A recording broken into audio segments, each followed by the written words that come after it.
కేవలం 2 ఇంగ్రీడియంట్స్ తో నోట్లో వేస్తే కరిగిపోయే ఈ స్వీట్ ని కొన్ని నిమిషాల్లో చేసేయొచ్చు. హాయ్, నేను మీ సంపూర్ణ సిరిపురం. ఈ రోజు చాలా ఈజీగా చాలా టేస్టీగా ఉండే ఒక ఇన్స్టెంట్ స్వీట్ రెసిపీ చూపిస్తున్నాను.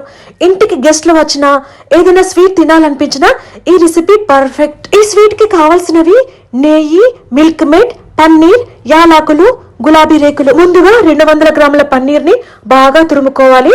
ఇప్పుడు స్టవ్ ఆన్ చేసి ప్యాన్ లో 3 స్పూన్ల నెయ్యి వేసి కరిగాక తురిమిన పన్నీర్ వేసేయాలి.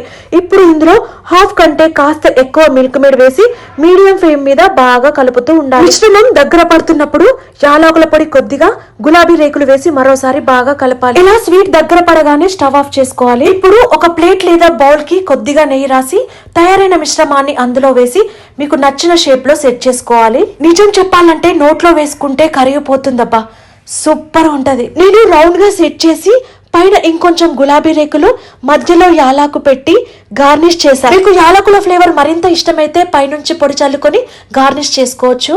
నేను వేడిగా ఉన్నప్పుడే కట్ చేస్తున్నాను. స్వీట్ చల్లబడ్డాక కాస్త గట్టిపడి మనం కట్ చేసిన షేప్ పర్ఫెక్ట్ గా వస్తుంది. ఈ స్వీట్ కి మీరు ఏ పేరు పెడతారో కామెంట్ లో తప్పకుండా చెప్పండి అబ్బా.